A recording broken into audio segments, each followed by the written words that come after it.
ज्ञात और अज्ञात।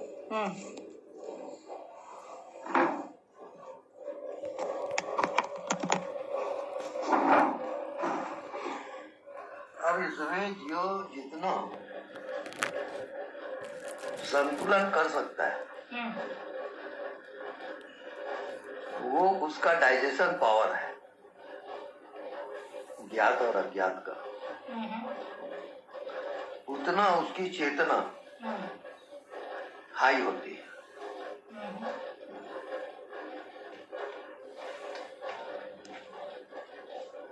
लास्ट स्टेज जो होता है वो सुप्रीम पावर होता है।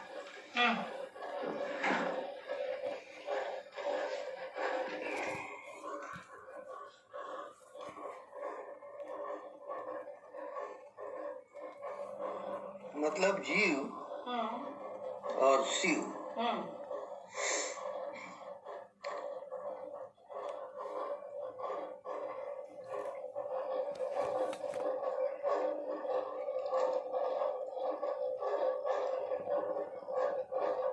इसका परिणाम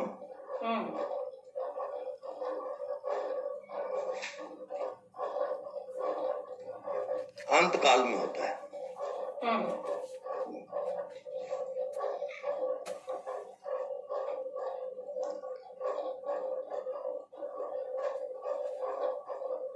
अंत काले या मति तागति।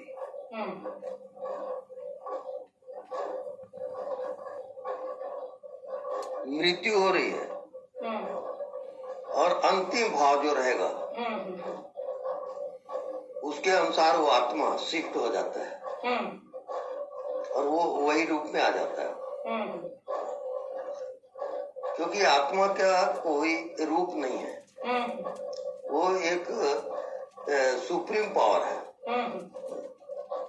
और जैसे जैसा जो भाव करके जीता है उसके अनुसार वो वैसे ही हो जाता है। पावर हमेशा क्या होता है, न्यूट्रल होता है। वो किसी के पक्ष में विपक्ष में नहीं है।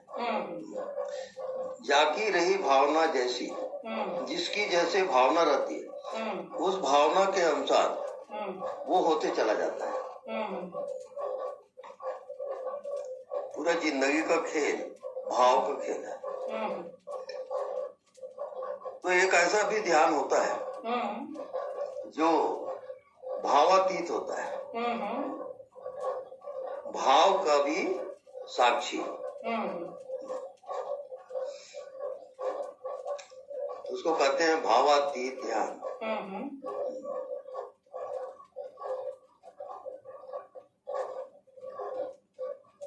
बाकी पूरा संसार पूरा जिंदगी भाव से ही चलेगा। स्त्री भाव, पुरुष भाव, पाप भाव, पुण्य भाव, ये सब भाव है अलग अलग। उस भाव के अनुसार जीवात्मा जो है जीते रहता है और उसी का परिणाम आता है। अकारण यहाँ कुछ भी नहीं होता, हर चीज का कारण होगा जरूर, क्योंकि नियम है यथा बीजम तथा निष्पत्ति। जो बीज तुम बोए वही उत्पत्ति हो। बीज बोए बबूल का और आम कहाँ ते हुए। बबूल का बीज आप बो रहे हो और आप सोचो कि आम का फल लगे तो कैसे लगेगा? नहीं लगेगा। नहीं, अकारण इस दुनिया में कुछ भी नहीं होता, ये जान लो। किसी भी देखो, कोई अच्छा लग रहा है, कोई बुरा लग रहा है, कोई चोर है, कोई डाकू है, कोई कुछ है, वो ऐसा बीज वो बोया तब वो ऐसा हुआ, ये उसका परिणाम है। और उसी का नाम दुनिया है, उसी का नाम जिंदगी है। वो चलते रहता चक्र है, वो भयंकर। तो आदि अंत को जासु न पावा, ये मति अनुसार निगम अस गावा। जिसकी जैसी मति होती है उसी के अनुसार उसकी प्राप्ति होती है।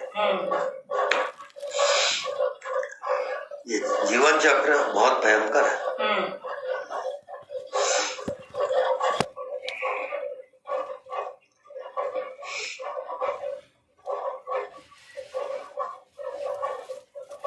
तो अभिमन्यु जब गर्भ में था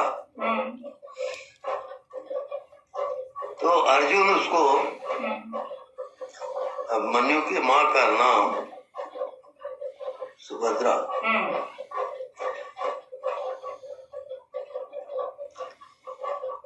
तो उसको नींद नहीं आ रही थी, तो वो अर्जुन जो है उसको सुनाया कि चक्रव्यूह भेदन कैसे होता है। तो चक्रव्यूह भेदन सुनाते सुनाते सुभद्रा की नींद आ गई और गर्भ में वो जो बच्चा था अभिमन्यु वो सुन रहा था, तो उसको याद हो गया वो। तो उसके बाद चक्रव्यूह भेदन बाद में वो अभिमन्यु, क्योंकि पांडवों में कोई जानता नहीं था कि चक्रव्यूह भेदन कैसे होता है, तो द्रोणाचार्य जो गुरु था चक्रव्यूह भेदन बनाया।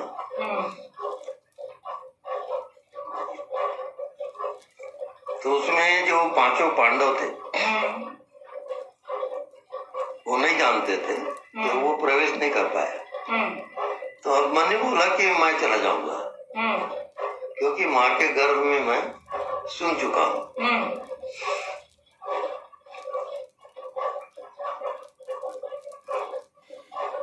तो उन लोग इनकार किए कि अभी तुम बालक हो और कैसे चक्रव्यूह भेदन करो, क्या करो।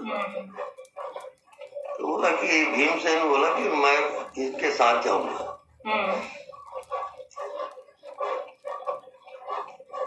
अब अभिमन्यु चक्रव्यूह भेदन करते हुए निकला और भीमसेन रुक गया।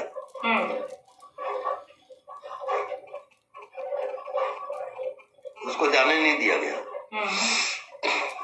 तो चक्रव्यूह भेदन अभिमन्यु तो कर चुका और अंतिम स्टेज तक पहुंच गया वो, लेकिन वहां उनके शत्रुओं ने घेर लिया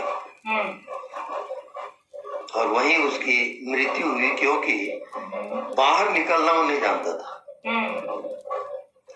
ऐसी पूरी जिंदगी एक चक्रव्यूह भेदन है।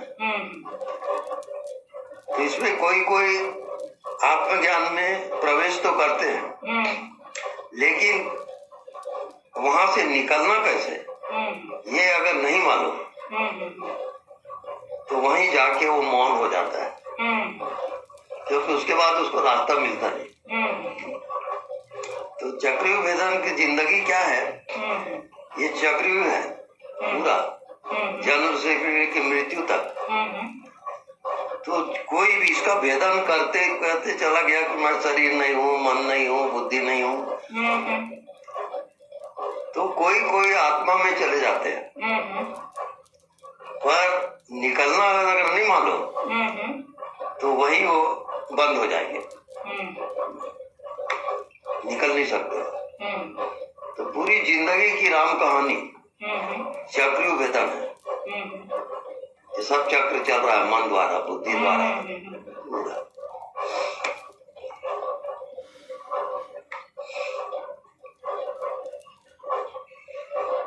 तो जो जैसा जीता है और अनुभव करता है, अब उसके बाद प्रवेश तो किया वो, और यदि निकल नहीं पाया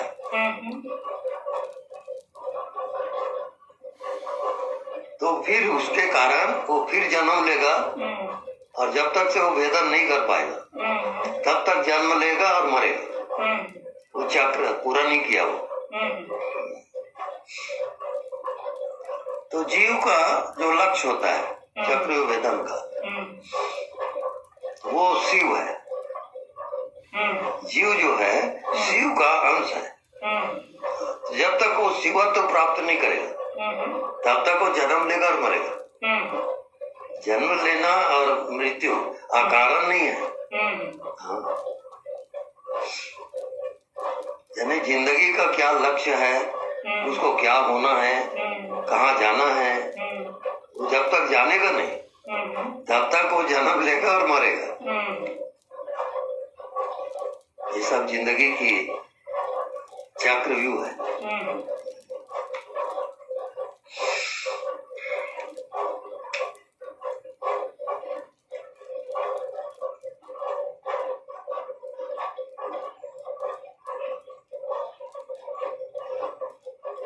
मतलब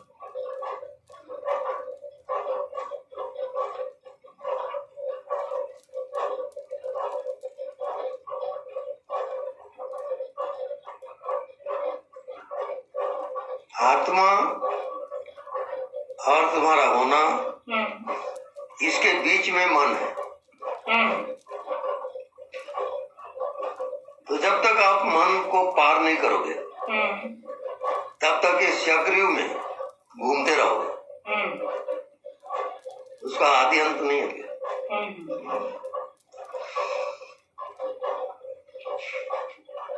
पुनरति जननम पुनरति मरणम पुनरति जननी जन्म शयनम, पुनः पुनः वो माँ के गर्भ में जाएगा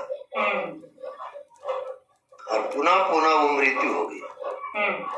ये जन्म और मृत्यु चक्रव्यूह वेदन है पूरी जिंदगी।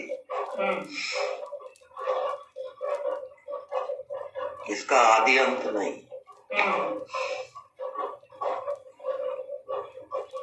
तो जितनी कामना है ये सब चक्रव्यूह है। तो कामना से पार नहीं हुआ तब तक उसका कोर्स पूरा नहीं होगा। तो गुरुदेव मुझे बुद्ध होना है, वो भी एक कामना ही तो है ना? नहीं, लेकिन वो अलग कामना है। बुद्धत्व की प्राप्ति ये चक्रव्यूह भेदन का मार्ग है। सारे चक्र चल रहे हैं। मन है, बुद्धि है, आप जो व्यवहार कर रहे हो और जो आपकी समझ है वो सब चक्रव्यूह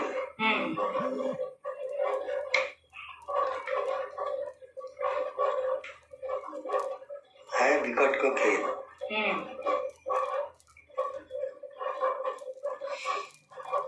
आदि अंत को जासु न पावा, मति अनुमान निगम अस गावा। यानी निगम आदि भी, वेद आदि भी उसके रहस्य को नहीं जानते। इतना भयंकर है। सब अपने अपने मति के अनुसार जीते रहते हैं। जैसे समझ आ गई वैसा जी आओ, उसके अनुसार फिर दूसरी समझ आएगी। अब चला वो श्रृंखला। तो जो जैसा जीता है उसके अनुसार ही उसको प्राप्ति होती है। ऐसा नहीं है जिंदगी की आप कुछ भी जी लो, ऐसा नहीं है। ये सारे लोग जो जी रहे हैं, जीव जंतु मनुष्य पशु पक्षी जितने भी है, ये सब चक्रियों में चल रहा है। आत्मा उसमें बंद है। ये अब वो जिए जा रहा है ऊपर ऊपर सब देख देख के। तो वो कहीं न कहीं माया में वो फंसेगा, कामना करेगा और चक्रियों में फंसा हो। चक्रव्यूह का अर्थ ये होता है कि आप अपनी आत्मा को, अपने आप को पहचान नहीं पाए तब तक चक्रव्यूह भेदन नहीं कर सकते। आत्मज्ञान होगा तभी ये चक्रव्यूह भेदन खत्म होगा। ये जन्म और मृत्यु का चक्र है, इसका आदि अंत नहीं है, बेठिकाना है। इस कारण जो भी आप जीते हो, जो भाव रखते हो, हमेशा सावधान रहो कि वो आपको कहीं बांध तो नहीं रहा है। यानी जितनी कामना वगैरह होती है वो बंधन होता है, और वो जीव आत्मा को बांधा हुआ रहता है, उसी से वो चलते रहता है। बहुत भयंकर है जब